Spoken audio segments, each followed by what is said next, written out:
જય હિન્દ જય ભારત મિત્રો, સ્વાગત છે તમારું નવા વિડીયોની અંદર। આ વિડીયોની અંદર આપણે ચર્ચા કરવાના છીએ કે પ્રધાનમંત્રી આવાસ યોજના છે એની અંદર ઘણા બધા જગ્યાએ ફોર્મ ભરાવાના ચાલુ થતા હોય છે। છેલ્લે આ જે ફોર્મ છે એ અમદાવાદની અંદર ભરાયેલા હતા અને હવે વડોદરાની અંદર પણ આવાસ યોજના માટે 250 જેટલા મકાનો છે એના માટે અત્યારે ઓનલાઈન અરજીઓ છે મંગાવવામાં આવી રહી છે। તો વડોદરાની અંદર જે આવાસ માટે અરજી મંગાવવામાં આવે છે એમાં કોણ એપ્લાય કરી શકે છે, આવાસની શરત શું છે, આની અંદર કયા ડોક્યુમેન્ટ્સ જોશે અને આમાં અરજી કઈ રીતે કરવાની છે, એ બધી જ ચર્ચા આપણે આ વિડીયોની અંદર કરવાના છીએ। તો વિડીયો સારો લાગે તો વિડીયોને લાઈક કરી દેજો અને વિડીયોને બીજા લોકો સુધી પણ શેર કરી દેજો।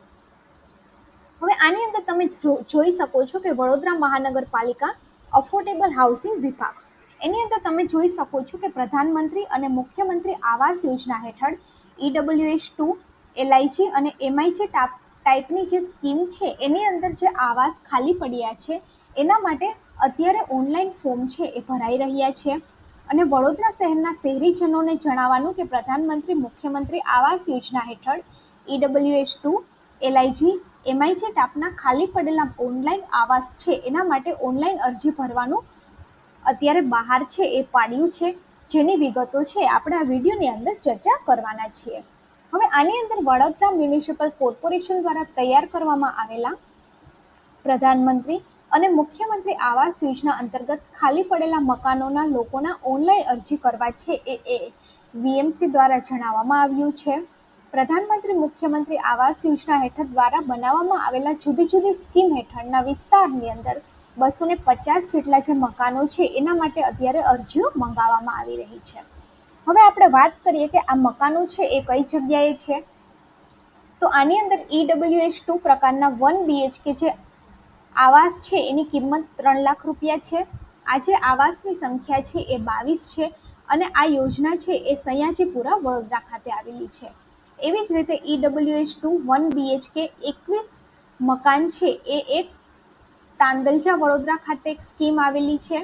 ત્યારબાદ એક LIG સ્કીમ છે 1 BHK ની, એની આવાસની કિંમત 10 લાખ રૂપિયા છે અને એ સયાજીપુરા ખાતે છે, ત્યાં 20 આવાસ છે। ત્યારબાદ LIG 1 10 લાખ રૂપિયા કિંમત અને એ પણ સયાજીપુરા ખાતે, LIG 1 સ્કીમ સયાજીપુરા ખાતે 11 આવાસ, LIG 2 સ્કીમ જે છે 2 BHK એની જે કિંમત છે એ 11 લાખ રૂપિયા છે, જે ગોત્રીની અંદર આવેલી છે। ત્યારબાદ LIG 2 સ્કીમ જેમાં 2 BHK ઘર મળે છે 11 લાખ રૂપિયામાં અને એ પણ ગોત્રીમાં છે, અને LIG 2 સ્કીમ વાસણાની અંદર જે આવેલી છે એની કિંમત પણ 11 લાખ રૂપિયા છે। આમાં તમે જોશો તો જે 1 BHK છે એનો જે કાર્પેટ એરિયા છે એ 28 ચોરસ મીટર છે અને જે 2 BHK સ્કીમ છે એનો જે કાર્પેટ એરિયા છે એ 49 ચોરસ મીટર છે અને LIG 1 ટાઈપની જે 1 BHK છે એનો કાર્પેટ એરિયા 45 ચોરસ મીટર છે। ત્યારબાદ આગળ આપણે જોઈએ તો LIG 2 ટાઈપની વાસણા ખાતે 8 આવાસ અવેલેબલ છે। ત્યારબાદ વાસણા ખાતે એક આવાસ અવેલેબલ છે। આ જે LIG 2 પ્રકારની સ્કીમની જે કિંમત છે 11 લાખ રૂપિયા છે। ત્યારબાદ MIG 2 BHK પ્રકારની જે સ્કીમ્સ છે એની જે કિંમત છે 20 લાખ રૂપિયા છે। એનો જે એરિયા છે એ 60 ચોરસ મીટર છે અને એ જે છે એ સમાની અંદર મોસ્ટ ઓફ આ જે ઘર છે એ આવેલા છે। તો આટલા જે આવાસ છે એના માટે અત્યારે ફોર્મ ભરાવાના ચાલુ થયા છે।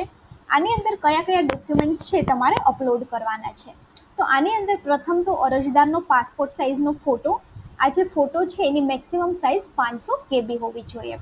ત્યારબાદ અરજદારની સહી, પ્રથમ અરજદાર એટલે કે પતિ અને પત્ની બંને હોય તો જો પતિના નામે ફોર્મ ભરાતું હોય તો એ પ્રથમ અરજદાર કહેવાય। ત્યારબાદ બેંક દ્વારા ફોર્મ ફી તથા ડિપોઝિટ રકમ ભર્યાનો બેંક અધિકૃત સિક્કાવાળો ચલણની કોપી, અરજદારના સહ અરજદારના આધાર કાર્ડ એટલે કે અરજદારના ઘરના સભ્યોના આધાર કાર્ડની કોપી, રેશન કાર્ડ, રિઝર્વ કેટેગરીના અરજદારના જાતિનો દાખલો, દિવ્યાંગજન માટે સિવિલ સર્જનનું પ્રમાણપત્ર અને રહેઠાણના પુરાવા તરીકે જો ભાડેથી રહેતા લોકો છે એના માટે લાઇટ બિલ, ફોર્મ અંગેની જાહેરાત થયા પહેલાનો નોટરાઇઝ્ડ ભાડા કરાર અથવા તો રજિસ્ટર્ડ ભાડા કરાર, એટલે કે આજે ફોર્મ ભરાવાની જાહેરાત આવી છે એટલે જે ભાડા કરાર છે એ આજની તારીખ પહેલાનો હોવો જોઈએ। જો માતા પિતાના મકાનમાં રહેતા હોય તો લાઇટ બિલ અને વેરા પાવતી દસ્તાવેજની નકલ અને આધાર કાર્ડમાં લખેલ રહેઠાણનો પુરાવો, એટલે કે જો હાલનું અને આધાર કાર્ડની અંદર દર્શાવેલ રહેઠાણ કાર્ડ અલગ અલગ હોય તો ફરજિયાતપણે લાઇટ બિલ અથવા તો વેરા પાવતી છે એ આપવાની રહેશે.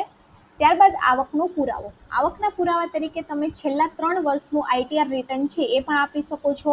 હવે આઈટીઆર રિટર્ન છે એ કેવી રીતે ફાઇલ કરવાનું એનો વિડીયો મેં તમને ડિસ્ક્રિપ્શન બોક્સની અંદર આપેલો છે.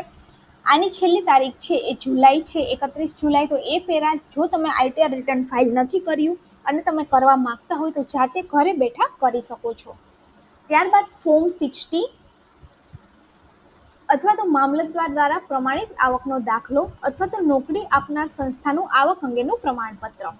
આટલા જે ડોક્યુમેન્ટ્સ છે એમાંથી કોઈ પણ એક તમે આવકના પુરાવા તરીકે આપી શકો છો.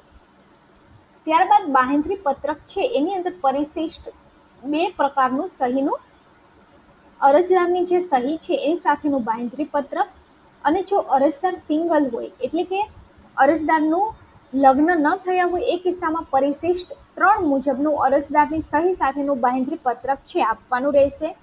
ત્યારબાદ બેંક પાસબુકના પ્રથમ પાનાની નકલ. આટલા જે ડોક્યુમેન્ટ્સ છે આની અંદર પુરાવા સ્વરૂપે આપવાના છે. હવે આવાસ યોજનાના શરતોની આપણે વાત કરીએ તો ઓનલાઈન અરજી સાથે અરજી ફોર્મની જે ફી છે એ 200 રૂપિયા ભરવાની રહેશે, જે નોન રિફંડેબલ છે. હવે ડિપોઝિટ પેટે છે EWS2 પ્રકાર અથવા તો LIGની અંદર આવાસ માટે 20,000 રૂપિયા અને MIGની આવાસની અંદર માટે 30,000 રૂપિયા છે એ ડિપોઝિટ પેટે ભરવાના રહેશે. મકાનની કુલ કિંમતના ઓછામાં ઓછા 20% રકમ છે એ ડ્રોની અંદર સફળ થયા બાદ વડોદરા મ્યુનિસિપલ કોર્પોરેશનમાં અરજદારે 3 માસની અંદર ભરવાની રહેશે. ત્યારબાદ બાકી રહેતી જે 80% રકમ છે એ એક સરખા 10 હપ્તા ભરી અને પોઝિશન સુધીના સમયગાળાની અંદર ભરવાની રહેશે. આ ઉપરાંત છેલ્લા હપ્તા સાથે મેન્ટેનન્સ ડિપોઝિટ તરીકે EWS આવાસ માટે 30,000, LIG આવાસો માટે 50,000 અને MIG આવાસ માટે 75,000 રૂપિયા છે એ અલગથી ભરવાના રહેશે. અલગથી જો કાર ચાર્જ છે એ ભરપાઈ કરવાના રહેશે તો આવાસના પોઝિશન માટે તૈયાર હશે તો સરખા 10 હપ્તાનો નિયમ છે એ લાગુ પડશે નહીં અને લાભાર્થીએ 3 માસની અંદર આવાસની મૂળ કિંમત તથા મેન્ટેનન્સ છે એ ભરવાના રહેશે. હવે લાભાર્થી દ્વારા જમા કરાવવામાં થતી લાભાર્થી ફાળાની રકમનું રોકડેથી DDP ઓર્ડરથી ચૂકવણી છે એ કરી શકાશે. DDP ઓર્ડર મ્યુનિસિપલ કમિશનર વડોદરાના નામનો આપવાનો રહેશે. સમયસર નાણાં જમા નહીં કરાવવામાં આવે તો મકાન છે એ નોટિસ આપ્યા વગર રદ કરવામાં આવશે. ઉપરાંત ડિપોઝિટની જે રકમ છે એ પણ જપ્ત કરી અને બાકીની રકમ છે એ પરત કરવામાં આવશે, તેમજ આ રકમ પર કોઈ વ્યાજ છે એ આપવામાં આવશે નહીં. આના માટે આપણે વાત કરીએ તો કુટુંબની છે EWS2 માટે મહત્તમ વાર્ષિક આવક છે એ 3 લાખ રૂપિયા, LIG આવાસ માટે પણ રકમ છે એ 3 લાખ રૂપિયાથી લઈ અને 6 લાખ રૂપિયા આવક હોવી જોઈએ અને MIG આવાસ માટે 6 લાખથી લઈ અને 7.50 લાખ આવા કુટુંબની વાર્ષિક આવક છે એ હોવી જોઈએ. અને આના માટે તમે કોઈ પણ આવકનું પ્રૂફ છે એ આપી શકો છો. ત્યારબાદ અરજદાર આવાસ પેટે ભરપાઈ થતી પૂરેપૂરી રકમ છે એ સેલ્ફ ફાઇનાન્સની વ્યવસ્થા કરવાની રહેશે અને વડોદરા મ્યુનિસિપલ કોર્પોરેશને ઠરાવેલી મુદતની અંદર રકમ છે એ ભરપાઈ કરવાની રહેશે. બેંક લોન ન મળવાના કિસ્સામાં વડોદરા મ્યુનિસિપલ કોર્પોરેશનની જવાબદારી છે એ નહીં રહે. હવે કુટુંબના કોઈ પણ સભ્યના નામે ભારત દેશની અંદર પાકું મકાન છે ન હોવું જોઈએ. આની અંદર જો તમે ભાડે રહેતા હોય તો જાહેરાત આવી એના પહેલાંનો તમારો નોટરાઇઝ્ડ ભાડા કરાર છે એ આની અંદર આપવાનો રહેશે. આરક્ષિત કેટેગરીની અંદર પૂરતી અરજી ન આવે તેવા સંજોગની અંદર અન્ય આરક્ષિત કેટેગરીની અંદર તબદીલ થશે. તેમાં પણ જો ન આવે તો જનરલ કેટેગરીની અરજી છે એ તબદીલ થશે. આ બાબતે મ્યુનિસિપલ કોર્પોરેશનનો જે નિર્ણય છે એ આખરી ગણાશે. આની અંદર જે મકાનની ફાળવણી છે એ કમ્પ્યુટરાઇઝ્ડ ડ્રોથી કરવામાં આવે છે, જે વડોદરા મ્યુનિસિપલ કોર્પોરેશનના આવાસ ફાળવણી અંગેના નિયમો તથા વિનિયમો તથા ધારાધોરણો પ્રમાણે કરવામાં આવશે. હવે ડ્રો કર્યા બાદ પસંદગી પામેલા લાભાર્થીઓ છે એના સિવાય બાકી રહેતા લાભાર્થીઓ યોજના પૈકી આવાસની સંખ્યાના 40% જેટલા ફોર્મ ભરેલ લાભાર્થીનું વેઇટિંગ લિસ્ટ છે એ બનાવી અને અન્યનું ફોર્મ રદ કરી અને ભરેલી ડિપોઝિટ છે એ પરત કરવામાં આવશે. મકાનનો કબજો મેળવતા પહેલા અરજદારે વડોદરા મ્યુનિસિપલ કોર્પોરેશન સાથે દસ્તાવેજ કરવાનો રહેશે અને જેનો ખર્ચ છે એ નિયમ અનુસાર અરજદારે ભરવાનો રહેશે. હવે આ યોજનાની અંદર લાભાર્થી દ્વારા ફરજિયાતપણે એસોસિએશન રચવાનું રહેશે અને દરેક લાભાર્થીએ એની અંદર મેમ્બર બનવાનું રહેશે. તેના હોદ્દેદારો અમલીકરણ એજન્સી જણાવે ત્યારે સઘળી આંતરિક સુવિધા જેવી કે પાણી પુરવઠો, ગટર, સ્ટ્રીટ લાઇટ, રસ્તા, લિફ્ટ વગેરે તેમના એસોસિએશનના નામે તબદીલ કરવાની રહેશે. વડોદરા મ્યુનિસિપલ કોર્પોરેશન દ્વારા મકાન સાથે વસૂલવામાં આવેલ મેન્ટેનન્સ ડિપોઝિટની રકમ છે એ ત્યારબાદ એસોસિએશનના બેંકના ખાતાની અંદર જમા કરવામાં આવશે અને જે રકમમાંથી સમગ્ર વસાહતની સામાન્ય સુવિધાઓ, મરામત વગેરે જરૂર વ્યવસ્થાઓ છે એ એસોસિએશન દ્વારા કરવાની રહેશે. હવે ત્યારબાદ સંયુક્ત નામે છે એ અરજી નહીં કરી શકાય. કોઈ પણ સંસ્થા પેઢી ટ્રસ્ટના નામે પણ અરજી છે એ નહીં કરી શકાય. માત્ર વ્યક્તિગત નામથી જ અરજી છે એ થઈ શકશે. ફાળવવામાં આવેલ આવાસનું લાભાર્થી દ્વારા પતિ પત્ની સંયુક્ત નામે સ્ટેમ્પ ડ્યુટી રજીસ્ટ્રેશન છે કરવાનું રહેશે. વડોદરા મ્યુનિસિપલ કોર્પોરેશનની આ આવાસ યોજના ખૂબ જ વ્યાજબી દરે આવાસની પ્રવૃત્તિ માટે સંપાદિત જમીન ઉપર હાથ ધરવામાં આવતી હોય. અરજદાર આવાસના વેચાણ દસ્તાવેજથી 7 વર્ષ સુધી તેમને ફાળવવામાં આવેલ મકાન છે એ ભાડે નહીં આપી શકે અથવા તો વેચી શકશે નહીં. આ યોજનાની અંદર એક વ્યક્તિ છે એક જ ફોર્મ ભરી શકશે. એકથી વધારે જો ફોર્મ જાણવા મળશે તો એમનું ફોર્મ છે એ રદ થશે. અરજદારની જે ઉંમર છે એ 21 વર્ષ પૂર્ણ થયેલી હોવી જોઈએ અને અરજદાર અરજી ફોર્મ સાથે ભરેલ ડિપોઝિટની રકમ જો તે યોજનામાં ચાલુ રહેવા માંગતો ન હોય તો તે ડ્રો પહેલાં ફોર્મ સાથે ભરેલી ડિપોઝિટની સંપૂર્ણ રકમ છે પરત મેળવી શકશે અને ડ્રો થયા પછી સફળ અરજદાર જો રિફંડની માંગણી કરશે તો અરજી સાથે ભરેલ ડિપોઝિટની સંપૂર્ણ રકમ છે એ જપ્ત કરવામાં આવશે. આ ઉપરાંત ડિપોઝિટ સિવાય ભરેલ તમામ રકમ છે એ પરત કરવામાં આવશે અને આ રકમ ઉપર કોઈ પણ પ્રકારનું વ્યાજ છે એ આપવામાં આવશે નહીં. હવે ડ્રોની અંદર સફળ થનાર અરજદાર છે એ ડ્રો થયાની તારીખથી સતત 6 માસ સુધી આવાસની કિંમત એટલે કે ફોર્મ સાથે ભરેલી ડિપોઝિટ સિવાયના 20% રકમ ભરપાઈ ન કરે તેવા કિસ્સામાં અરજદારે અરજી સાથે ભરેલ ડિપોઝિટની રકમ છે એ જપ્ત કરી અને આવાસ છે એ રદ કરવામાં આવશે. અરજદાર દ્વારા ફોર્મની અંદર ભરેલ સઘળી વિગતોમાંની જો કોઈ પણ માહિતી ખોટી સાબિત થશે તો મકાનની ફાળવણી રદ કરવામાં આવશે. આવાસ યોજના માટેના લાભાર્થીના રકમ વિલંબથી ભરવાના કિસ્સામાં 18% વ્યાજ રકમ સાથે લાભાર્થી છે એને ભરવાની રહેશે અને પ્રધાનમંત્રી આવાસ યોજના બાબતે સરકારશ્રી દ્વારા વખત કરવામાં આવેલા સુધારા વધારા બંધન કરતા રહેશે. આ યોજનાની અંદર ફેરફાર કરવા અને મુલતવી રાખવાનો જે અધિકાર છે એ વડોદરા મ્યુનિસિપલ કોર્પોરેશનનો રહેશે.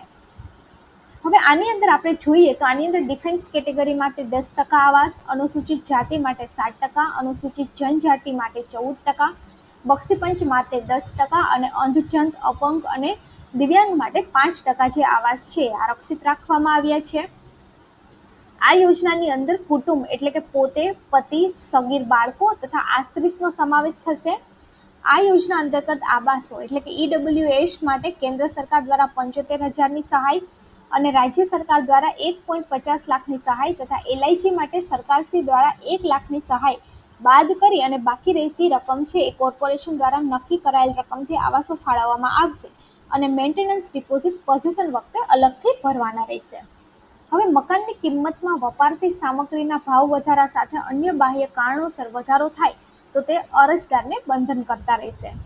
લાભાર્થીને કોર્પોરેશનની અંદર ભરવાપાત્ર થતા કોઈપણ પ્રકારના નાણાં છે એ રોકડથી સ્વીકારવામાં નહીં આવે. અરજદાર ડ્રોની અંદર સફળ થાય તેથી મકાન ફાળવણી અંગે તેમનો હક છે એ પ્રસ્થાપિત થતો નથી, પરંતુ વડોદરા મ્યુનિસિપલ કોર્પોરેશન અંગેના જે નિયમ અનુસાર છે એને અધિકૃત રહેશે અને જરૂરી રકમો આપેલી મુદતમાં ભરેલ હશે તો જ તેઓની અરજી છે એ મકાન ફાળવણી કરવામાં આવશે. અરજદારનો ડ્રો છે એનું અન્ય માહિતી જે છે એ SMS દ્વારા અથવા તો વર્તમાન પત્રની અંદર પ્રસિદ્ધ કરી અને જણાવવામાં આવશે. હવે ડ્રોની અંદર સફળ ફાળવણીથી વિગતો છે એ અફોર્ડેબલ હાઉસિંગ સેલની કચેરી રાવપુરા, કન્યાશાળા નંબર 3ની કચેરી અથવા તો વડોદરા મ્યુનિસિપલ કોર્પોરેશનની વેબસાઇટ પરથી તમે જોઈ શકો છો કે ડ્રો પણ ક્યારે લાગે છે અને કોને મળે છે. હવે આની અંદર ઉપરોક્ત આવાસ માટે ફોર્મ છે અત્યારે બહાર પાડવામાં આવેલા છે. આ સ્કીમની અંદર આવાસ મેળવવા માટે જે લાભાર્થી છે એને વડોદરા મ્યુનિસિપલ કોર્પોરેશનની વેબસાઇટમાં 27/6/2024થી લઈ અને 27/7/2024 એટલે કે 1 મહિના માટે આની અંદર તમે અરજી છે એ કરી શકો છો. હવે આની અંદર ઓનલાઈન અરજી કેવી રીતે કરવાની એનો વિડીયો આપણે કાલે અપલોડ કરીશું. તો આ વિડીયો જો સારો લાગ્યો તો વિડીયોને લાઇક કરી દેજો અને વિડીયોને બીજા લોકો સુધી પણ શેર કરી દેજો. આવી જ નવી નવી માહિતી જાણવા માટે ચેનલની સાથે જોડાયેલા રહો અને ચેનલને સબસ્ક્રાઈબ કરો.